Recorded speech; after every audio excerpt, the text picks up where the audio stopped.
David Y wants to know, being Liberal, will you consider overturning the smoking ban, or at least relaxing it a little? No, I mean, I have a confession to make. I do take the occasional puff of cigarettes myself, and I understand that if you do, the days of sitting in a pub, drinking a pint and having a cigarette are something you feel very attached to. But I'm afraid one of the first principles of a Liberal is that you,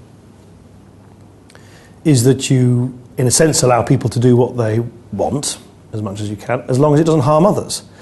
And smoking is one of those classic examples where it's not a harm-free activity because it harms others around you, and therefore I struggled with it a bit, as I should have done, but I voted for the smoking ban, and I wouldn't seek to reverse it or dilute it. Well, what about cannabis? Chris W. Says, recent research has debunked claims it causes serious mental illness. He kills brain cells and is not physically addictive.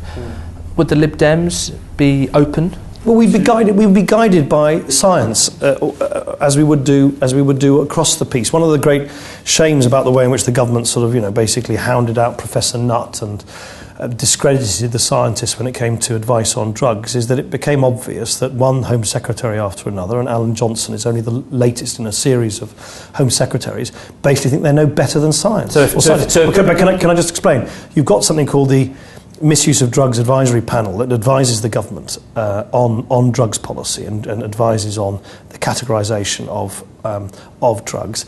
And I want to see greater independence, greater authority and greater statutory independence for that committee. And if it's recommended by that committee that, I don't know, we should include alcohol in a new drugs categorisation. Alcohol's a drug, or that this drug should be... But on cannabis, if that committee recommended to you that cannabis should be legalised, you'd do it?